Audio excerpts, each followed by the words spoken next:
Hi hello வணக்கம் மக்களே. இந்த வீடியோவை ஸ்பான்சர் பண்ணுறது நம்ம எஜுக்வெஸ்ட். அவங்கள நீங்கள் பயன்படுத்தி உங்களுக்கு தேவையான நாலேஜை நீங்கள் டெவலப் பண்ணிக்கலாம். வாங்க வீடியோக்குள்ளே போகலாம். The struggle to find courses that truly speak your language, it's finally over. Welcome to EduQuest, where learning is made just for you.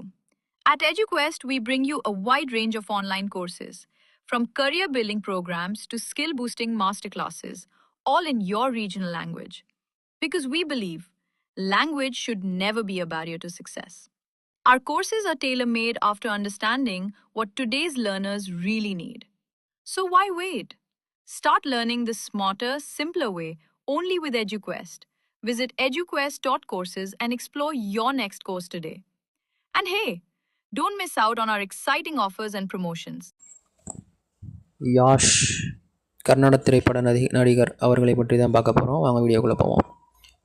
தொழில் ரீதியாக யாஷ் என்று அழைக்கப்படும் நவீன் குமார் கவுடா கன்னட சினிமாவில் முக்கியமாக பணியாற்றும் ஒரு இந்திய நடிகர்.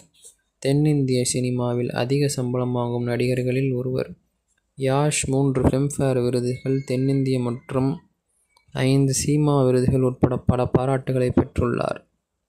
2000களில் பல தொலைக்காட்சி தொடர்களில் தோன்றி யாஷ் தனது வாழ்க்கையை தொடங்கினார். 2007ஆம் ஆண்டு ஜம்பதா ஹுடுகி மூலம் திரைப்படத்தில் அறிமுகமானார். 2008ஆம் ஆண்டு வெளியான காதல் நாடகமான மோகினா மனசு இதற்காக சிறந்த துணை நடிகருக்கான ஃபிலிம்ஃபேர் விருதை பெற்றது.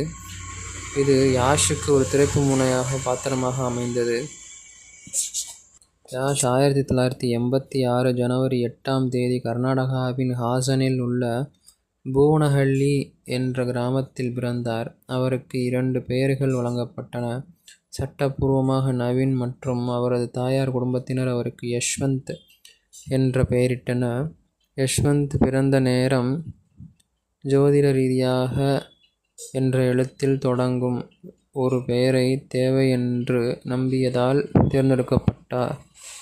குழந்தைக்கு தெய்வத்தின் அடைமொழியை கொடுக்கும் இந்து மரபின்படி யஷ் நஞ்சுண்டேஸ்வரா, விஷம் குடிக்கும் கடவுள் சிவனை குறிக்கிறது என்று விவரிக்கப்பட்டார்.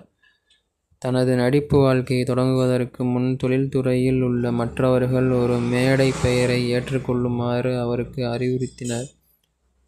தனித்துவமான ஒரு பெயரை தனித்து நிற்க விரும்பி அவர் யஷ்வந்தை யஷ் என்று சுருக்கினார்.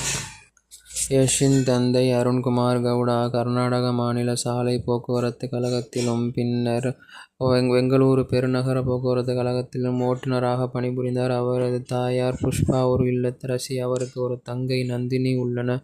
அவர் ஒரு கணினி பொறியாளரை மணந்தார். யஷ் சிறு வயதிலிருந்தே ஒரு நடிகராக வேண்டுமென்று ஆசைப்பட்டார். மேலும் மைசூரில் உள்ள அவரது பள்ளியில் நாடகம் மற்றும் நடன போட்டிகளில் தீவிரமாக பங்கேற்றார். அவர் இளமையாக இருந்தபோது அவரது குடும்பத்தினர் ஒரு மளிகை கடையையும் நடத்தி அங்கு அவர் தொடர்ந்து உதவினார். யஷ் 10ஆம் வகுப்பு படித்த பிறகு பள்ளியை விட்டு வெளியேறி முழுநேர நடிப்பை தொடங்க விரும்பினார். ஆனால் அவரது பெற்றோர்களின் வேண்டுகோளின் பெயரால் உயர்நிலை பள்ளி படிப்பை முடிக்க வேண்டியிருந்தது. அவரது தனது பள்ளி ஆண்டுகள் முழுவதும் மகாஜன கல்வி சங்கத்தில் படித்தார். அவரது பெற்றோர் ஆரம்ப காலத்தில் அவரது நடிப்பு லட்சியங்களை ஏற்கவில்லை. மேலும் அவரது தந்தை அவரது அரசு அதிகாரியாக்க விரும்பினார். 2003ஆம் ஆண்டு அவர் மனம் வருந்தி 16 வயதில் பெங்களூருக்கு உதவி இயக்குநராக ஒரு படத்தில் பணியாற்ற அனுமதித்தனர். ஆனால் அவர் திரும்பிச் செல்ல அனுமதிக்கப்பட மாட்டார் என்று கூறினர். 2 நாட்கள் படப்பிடிப்பிற்கு பிறகு இந்த திட்டம் ரத்து செய்யப்பட்டது. ஆனால் யஷ் பெங்களூரில் தங்கினார். அப்போது தன்னிடம் 300 இருந்ததாக கூறினார். நாடக ஆசிரியர் பி.வி. கரந்தால் உருவாக்கப்பட்ட பெனகா நாடக குழுவில் அவர் சேர்ந்தார். அவர் மேடைக்கு பின்னால் பணிபுரிபவராக பணியாற்றினார். மேலும் ஒரு நாளைக்கு ₹50 ஊதியம். இறுதியில் யஷ் ஒரு காப்பு நடிகர் ஆனார். மேலும் 2004ஆம் ஆண்டு நாடகத்தில் முக்கிய வேடங்களில் பலராமராக நடித்தார். நாடகத்தில் பணிபுரிந்து கொண்டே பெங்களூருவில் உள்ள KLA கல்லூரியில் தனது இளங்கலை பட்ட படிப்பை முடித்தார். அதே ஆண்டு உத்தராயணா என்ற தொலைக்காட்சி தொடரின் மூலம் தொலைக்காட்சியில் அறிமுகமாகினார். 2005இல் இருந்து இவருக்கு சிறப்பான வாழ்க்கை தொடங்கியது. இதுவே இவரது வரலாறாகும். நன்றி, வணக்கம்.